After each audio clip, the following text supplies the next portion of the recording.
Good to be back. Mr. Shambar, if I could ask you a couple of questions about the international corporate tax agreement that Secretary Yellen helped negotiate. First off, do you know what a race to the bottom is? Yes, I do.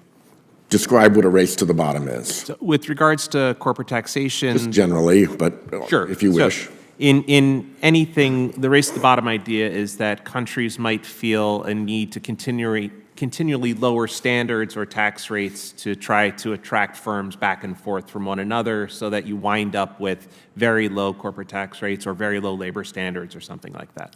And corporations can game that system because actually getting themselves into a particular tax jurisdiction doesn't require a whole lot more than just filing legal papers, correct? That's right, and especially because they can book income in places without necessarily moving that much activity, depending on how they use transfer prices. And the international corporate tax agreement that Secretary Yellen helped negotiate would stem the race to the bottom in international corporate tax rates, would it not? It would. It would provide a global minimum tax so that firms would be paying taxes on income regardless of destination, regardless of if they've moved the profits to a different destination. And if the destination country doesn't charge the tax, they still have to pay it, and it goes to the compliant countries, does it not?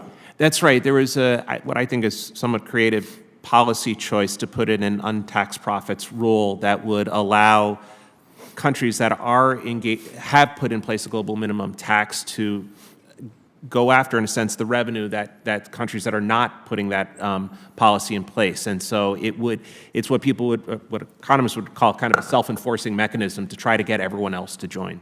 And the incentive to destination countries to cheat on the international corporate tax program is dissipated if the tax is going to be collected anyway. They're just not going to get it.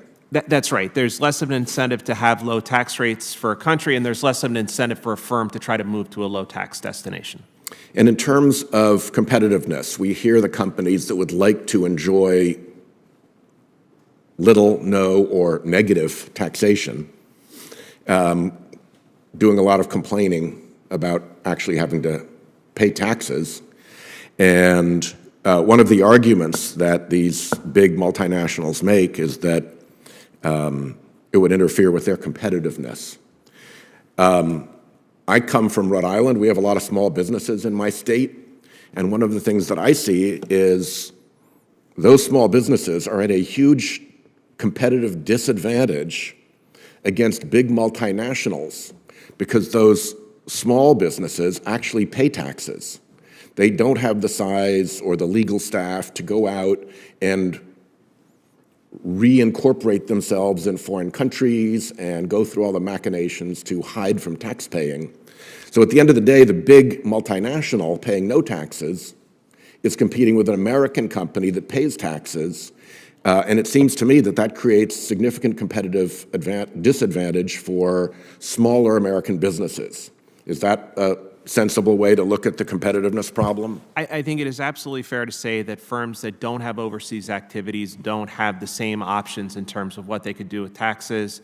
I also think, again, going back to your point about it being a global minimum tax, other countries are now employing a global minimum tax themselves, then the argument that it is a disadvantage for U.S. firms if the United States employs one, that starts to fade because particularly if the tax gets charged even in cheating or non-compliant countries and they just don't get the revenue, then it really is an across-the-board floor below which the race to the bottom has no real reason to go. I believe that's correct. Well, thank you. It's helpful to have you clarify that. Ms.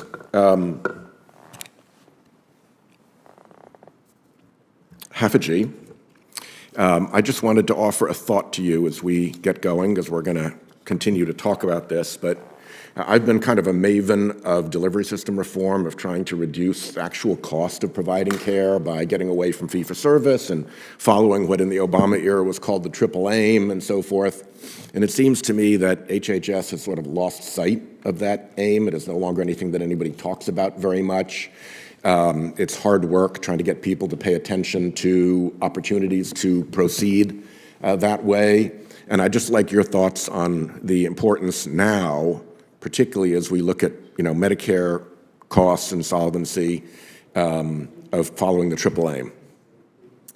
Thank you for the question, Senator Whitehouse, and fully agree that addressing the costs and long-term continuation of our programs, Medicare and the solvency, as you note, is a top priority to make sure these programs are available for beneficiaries and as high quality as they can be. And so appreciate your work on ACOs and other delivery system reforms in the past, and look forward to working with you more on those ideas. Thank you. And as the chairman knows, this work does not cut benefits for beneficiaries. This work actually very often expands benefits for them and meets them where they are and helps them live healthier lives.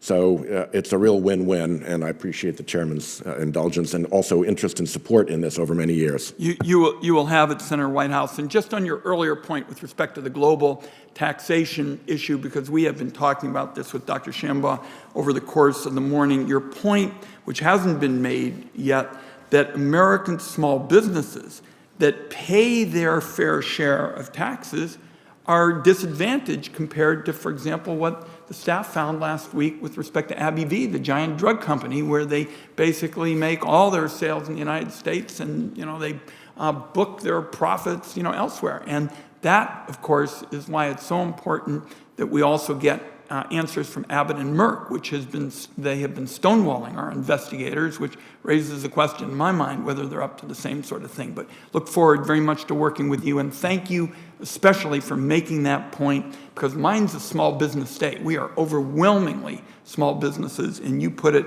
in focus about what it means for those American small businesses that pay their fair share. They are disadvantaged by this, and I thank you for it.